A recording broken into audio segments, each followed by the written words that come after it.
नमस्कार, आप देख रहे हैं सियासी रंग। मैं हूं अविनाश। सियासी रंग में हमारा फोकस होता है सूबों में चल रही उन खबरों पर जो सुर्खियों में रहती हैं। ऐसी ही कुछ खबरों का पिटारा लेकर हम आपके सामने हाजिर हुए हैं। तो पेश है हमारा खास कार्यक्रम सियासी रंग।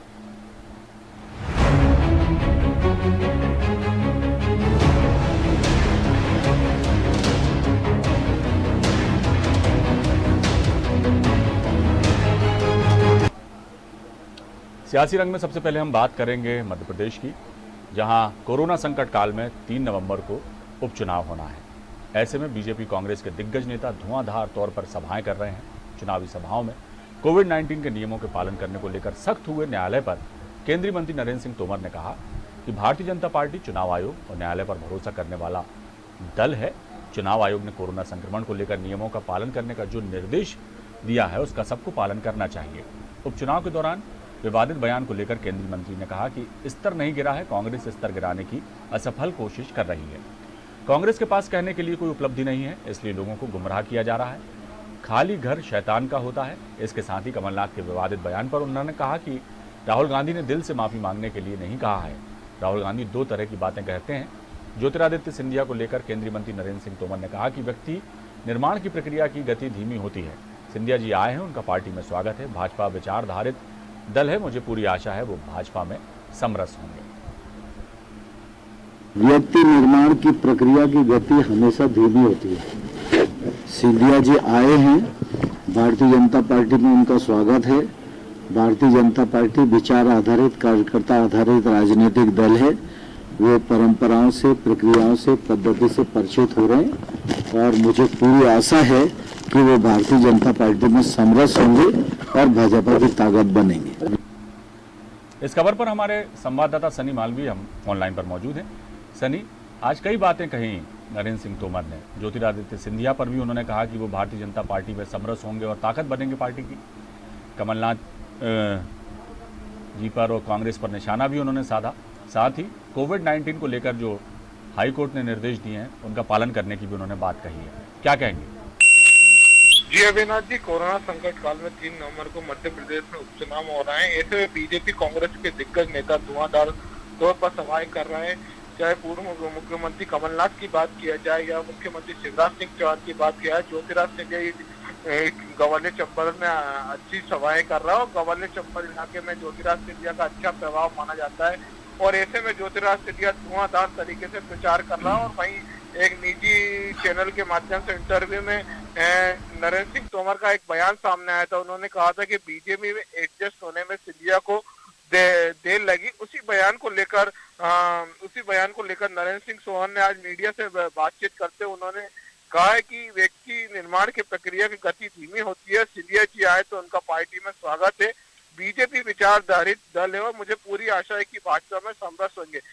जी अविनाश जी, मैं आपको बताना चाहूंगा जिस प्रकार से जो 28 सीटों पर जो विधानसभा है, ऐसे विधानसभा सीटों पर बीजेपी ने जो रथ रवाना किया, उन रथ में सिंधिया की फोटो भी नाराजत है। उससे सिंधिया नाराजत नजर आ रहा है। कहीं ना कहीं अब बीजेपी भी समझ चुकी है कि इस चुनाव में गद्दारों का जो मुद्दा है वो बिल्कुल व्यापक कोण से नजर आ रहा है। जिस प्रकार से कांग्रेस की हमलावर होने की लगातार कांग्रेस ज्योतिरादित्य सिंधिया ने गद्दारी की है कांग्रेस पार्टी को लेकर, इससे बीजेपी को एक बड़ा नुकसान उपचुनाव में हो सकता है। चलिए सनी, बहुत बहुत शुक्रिया इस तमाम जानकारी के लिए।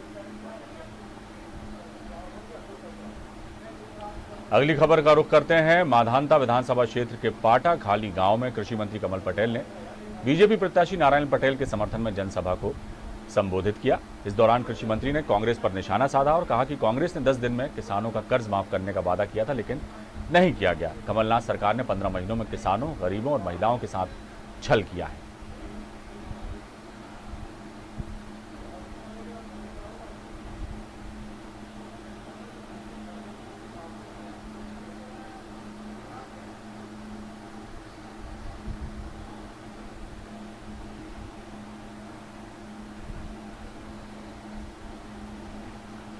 रुक करते हैं छत्तीसगढ़ का, जहां रायपुर में धान से बायोएथेनॉल बनाने को लेकर अब श्रेय की राजनीति साफ तौर पर दिखाई देने लगी है। जिसमें बात की जाए तो केंद्रीय पेट्रोलियम मंत्री द्वारा हाल ही में धान से एथेनॉल बनाए जाने की घोषणा की गई और कहा गया इससे छत्तीसगढ़ के किसानों को फायदा होगा। जिस पर मुख्यमंत्री ने कहा कि इस पहल की शुरुआत तो हमने पहले की थी और लगातार केंद्र पर दबाव के बाद अब जाकर ये फैसला लिया गया और हमें आखिरकार सफलता मिली। इसको लेकर मुख्यमंत्री भूपेश बघेल ने पीएम मोदी को पत्र में लिखा है। छत्तीसगढ़ सरकार के 18 महीने के प्रयासों को सफलता मिली। वहीं कृषि मंत्री ने कहा कि जब बायोएथेनॉल के ज़्यादा से ज़्यादा प्लांट लगेंगे और इसके अलावा किसानों की खरीफ और रबी फसल को भी बेचने के लिए केंद्र द्वारा कोई एजेंसी निर्धारित की जाएगी, तब जाकर छत्तीसगढ़ के किसानों को लाभ होगा, न कि केवल बयानबाजी से। वहीं बीजेपी के पूर्व मंत्री एवं विधायक बृजमोहन अग्रवाल ने बायोएथेनॉल पर मुख्यमंत्री द्वारा दिए गए बयान को लेकर कहा कि ये चित भी मेरी पट भी मेरी वाली बात कहते हैं। केंद्रीय मंत्री द्वारा ये घोषणा पूरे देश में की गई है, केवल छत्तीसगढ़ में नहीं। और अगर मुख्यमंत्री भूपेश बघेल में इतना दम है तो वे अकेले अपने दम पर बायोएथेनॉल प्लांट लगाएं, उन्हें किसने रोका है? केंद्र सरकार चाहे राज्य सरकार की अनुमति अनुशंसा से यहां बायोएथेनॉल का प्लांट लगाए, तभी छत्तीसगढ़ के किसानों को लाभ हो सकता है। अन्यथा केवल बात करने से, केवल घोषणा करने से, जैसा हम लोग लगातार देख रहे हैं, कोरोना के संक्रमण की शुरुआत में 20 लाख करोड़ के पैकेज की घोषणा हुई है। छत्तीसगढ़ के किसानों के हित को ध्यान में रखते हुए ये एथेनॉल प्लांट हम यहाँ लगा रहे हैं। बड़ी संख्या में हम लगाएंगे ताकि किसानों को कभी भी धान बेचने में कोई परेशानी न हो। जब केंद्र की सरकार ने इस बात की घोषणा कर दी और सिर्फ छत्तीसगढ़ में नहीं, पूरे देश भर में जो अतिरिक्त अनाज होगा किसानों के हित की रक्षा के लिए इथेनॉल प्लांट की अनुमति दी है, तो भूपेश बघेल जी को केंद्र सरकार को धन्यवाद देना चाहिए। और भूपेश सरकार में अगर दम है तो अपने दम पर यहाँ पर इथेनॉल के प्लांट लाए, यहाँ बुलवाए, इन्वेस्टर को बुलवाए, क्योंकि भूपेश बघेल सरकार की विश्वसनीयता नहीं है, इसलिए प्राइवेट लोग यहाँ पर इन्वेस्ट करने आने के लिए तैयार नहीं है। इस खबर पर हम सीधे चलते हैं। हमारी संवाददाता निधि प्रसाद हमारे साथ फोन लाइन पर जुड़ी हुई है। निधि, बायोएथेनॉल पर भी अब सियासत हो गई है, एक अच्छा काम शुरू होने जा रहा है छत्तीसगढ़ में। केंद्रीय मंत्री जो हैं उन्होंने जिस तरह से कहा है कि किसानों के हित में एक बहुत बड़ा कदम होगा और अब इस पर श्रेय लेने की होड़ मची हुई है। कहाँ जा रही है सियासत इस मामले को लेकर? जी बिल्कुल अविनाश, बताना चाहेंगे आपको कि लगातार बायोएथेनॉल प्लांट लगाए जाने को लेकर हाल ही में केंद्रीय पेट्रोलियम मंत्री ने ये कहा था कि जल्द ही अब बायोएथेनॉल प्लांट जब धान से बायोएथेनॉल बनाने की प्रक्रिया शुरू की जाएगी, जिससे कि छत्तीसगढ़ को बहुत ज्यादा फायदा होगा, छत्तीसगढ़ के किसानों को फायदा होगा। जिसको लेकर अब कहा जाए तो एक तरह से तो साफ कर दिया था मुख्यमंत्री भूपेश बघेल ने इस बात को कि ये पहल पहले हमने की थी और कहीं ना कहीं ये श्रेय की राजनीति नजर आ रही थी केंद्र और राज्य में। तो वहीं दूसरी ओर अगर बात करें तो बायोएथेनॉल को लेकर कृषि मंत्री रविंद्र चौबे ने कहा कि केवल बयानबाजी से करने से कुछ नहीं होता। अगर बायोएथेनॉल के प्लांट छत्तीसगढ़ में ज्यादा से ज्यादा लगाए जाएं और इसके साथ ही जो खरीफ और रबी फसल है उसे जो है खरीदने के लिए सीधे तौर पर अगर एक निश्चित एजेंसी केंद्र द्वारा तय की जाए, तब जाकर जो छत्तीसगढ़ के किसान हैं उन्हें फायदा होगा। अन्यथा केवल और केवल घोषणाएं करने से, बयानबाजी करने से इस तरह की चीजें साफ नहीं होती, ना ही किसानों को फायदा होगा। जैसा बृजमोहन अग्रवाल की अगर बात करें, पूर्व कृषि मंत्री बीजेपी के रहे हैं वो, उनकी अगर बात की जाए तो उनका ये कहना है सीधे तौर पर कि ये केवल चिट भी मेरी और पट भी मेरी वाली बात करते हैं। छत्तीसगढ़ में बायोएथेनॉल प्लांट लगाने के लिए मुख्यमंत्री भूपेश बघेल ने ही दावे किए थे कि हमारी सरकार छत्तीसगढ़ में बायोएथेनॉल प्लांट स्वयं लगाएगी। तो अब जब उनमें दम हो तो मैं उन्हें चुनौती देता हूं कि खुद से ही अपने दम पर ये बायोएथेनॉल के प्लांट लगाए। उन्हें किसने रोका है? तो लगातार ये बायोएथेनॉल प्लांट को लेकर एक बात पूछना चाहूंगा आपसे। जी, ये तो राजनीति की बात हो गई, स्वाभाविक है कि श्रेय लेने की होड़ मची हुई है और पक्ष और विपक्ष में इस तरह की तकरारें आम बात है सियासत में। लेकिन ये जो फैसला हुआ है बायोएथेनॉल बनाने का धान से, इसको लेकर किसानों का क्या कहना है? क्योंकि कई नए नवाचार भी छत्तीसगढ़ सरकार ने किए हैं, जैसे गोबर खरीदने का एक कदम उन्होंने उठाया और अब बायोएथेनॉल बनाने की बात वो कह रहे हैं। किसान क्या कहते हैं? किसानों के मन में क्या है?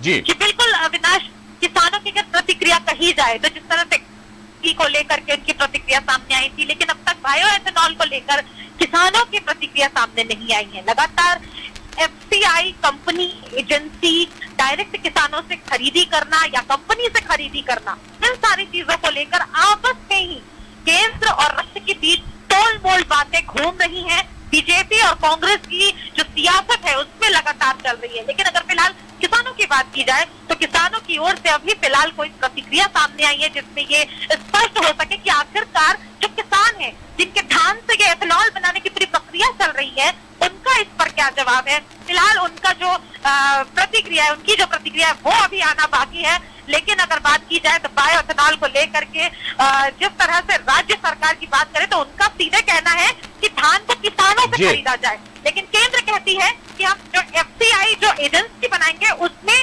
धान का संग्रहण होता है, उस संग्रहण से ही जो धान है वो लिया जाएगा। तो लगातार कंपनी और डायरेक्ट किसानों से खरीदे चलिए एक बात है, श्रेय लेने की होड़ भले ही मची हो केंद्र और राज्य सरकार में इस मुद्दे को लेकर, लेकिन एक अच्छी पहल किसानों के हित में देखी जा रही है। लेकिन क्या लगता है आपको, कब तक ये धरातल पर उतर आएगी ये योजना?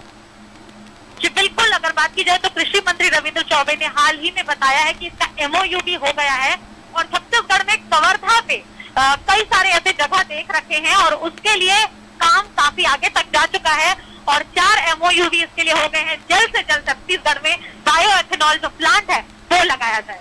जी चलिए, बहुत बहुत शुक्रिया निधि इस तमाम जानकारी के लिए।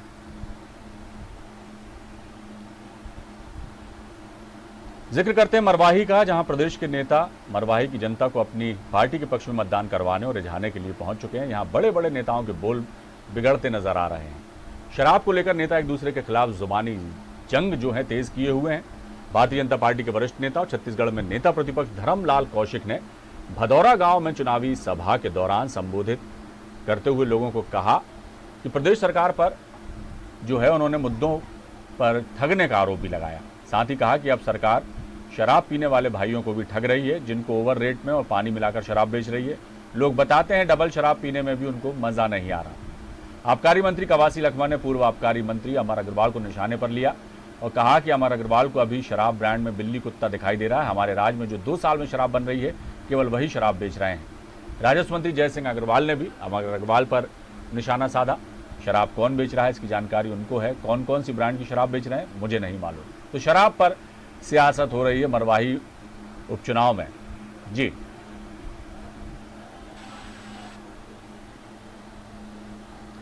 और इस खबर पर हम सीधे चलते हैं। हमारे संवाददाता अभिषेक गुप्ता हमारे साथ फोन लाइन पर जुड़े हुए हैं। अभिषेक, मुद्दों की राजनीति से तर शराब पर राजनीति हो रही कि किसने असली शराब बेची और कौन पानी मिला के बेच रहा है, अब ये मुद्दे तक हावी हो रहे हैं चुनाव में, क्या कहेंगे? जी, आपको बताना चाहूंगा कि मरवाही उपचुनाव में लगातार ही तीनों ही नेताओं जो हैं कैबिनेट मंत्री जयसिंह अग्रवाल, कवासी लखमा और बात करें नेता प्रतिपक्ष धर्मलाल कौशिक की, तो तीनों ही शराब के मुद्दे बात करते नजर आ रहे हैं। हालांकि मरवाही उपचुनाव में जो जमीनी मुद्दे हैं उन पे बातचीत होना चाहिए, लेकिन शराब के ब्रांड जो महंगे हो गए हैं, मिलावट हो गए हैं, इस तरह की बात करते तीनों नेता दिखाई दे रहे हैं। जनता के बीच में क्या संदेश जा रहा है अभिषेक कि जहां लोगों को सड़क, पानी, बिजली, मूलभूत सुविधाओं को लेकर बात की जानी चाहिए और इस तरह की बातें की जा रही हैं, यानी एक तरह से आरोप प्रत्यारोप ज्यादा लग रहे हैं, मुद्दे पर कोई बात नहीं करना चाह रहा, क्या कहेंगे? जी, दोनों कैबिनेट मंत्री एवं नेता प्रतिपक्ष धर्मलाल कौशिक के बयानों से जो स्थानीय निवासी मरवाही के हैं उन पे भारी असर पड़ रहा है। जिस तरह से विकास से बहुत ही पीछे छूटा हुआ है मरवाही जैसा क्षेत्र, तो वहाँ विकास की बातें हो, उन मुद्दों पे बात होनी चाहिए जिससे मरवाही का विकास हो सके। लेकिन यहाँ के नेताएं जो आके दौरे कर रहे हैं वो बेबुनियाद एक बयान दे रहे हैं। चलिए अभिषेक, बहुत बहुत शुक्रिया तमाम जानकारी के लिए।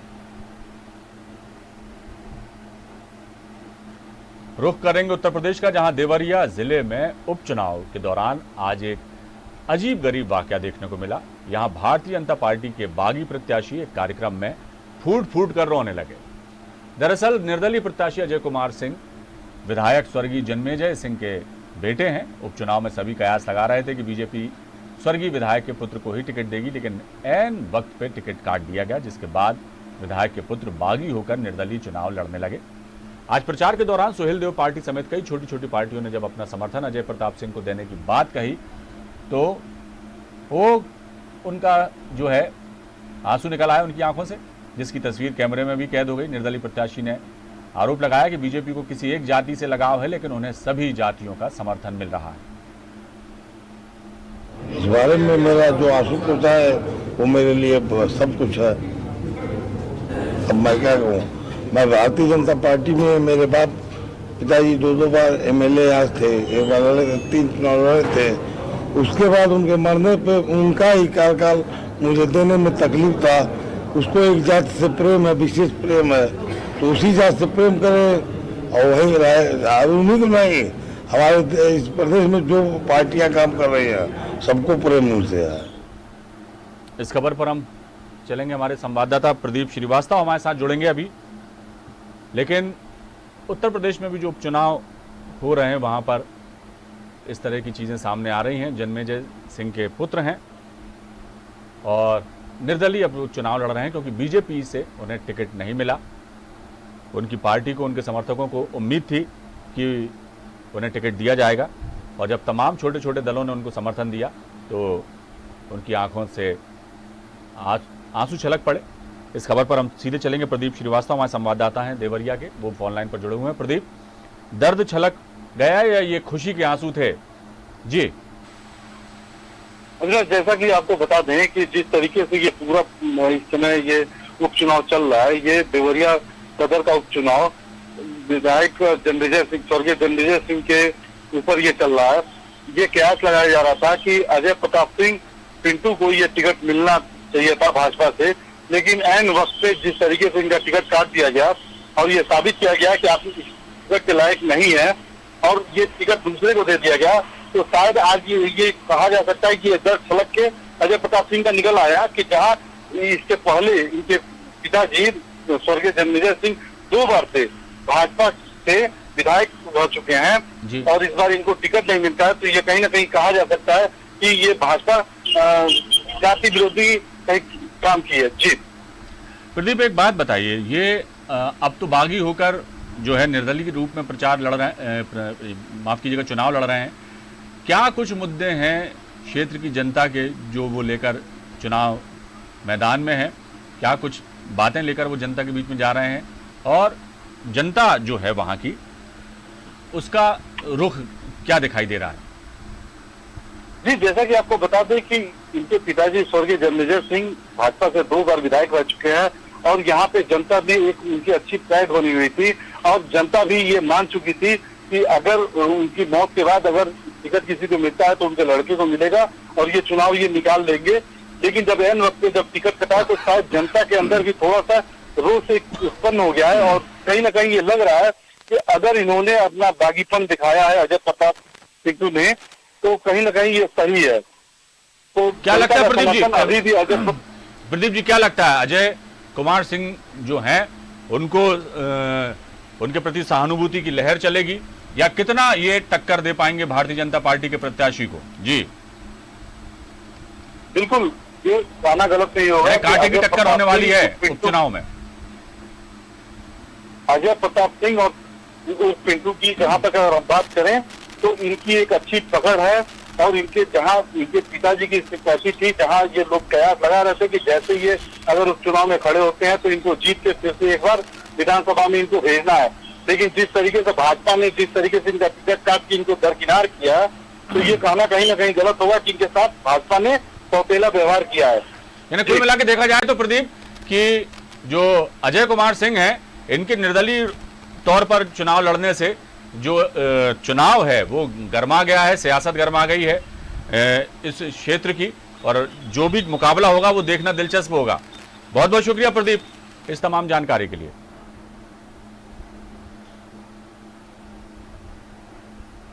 तो सियासी रंग में फिलहाल इतना ही। खबरों का सिलसिला बना रहेगा, आप बने रहिए हमारे साथ। नमस्कार।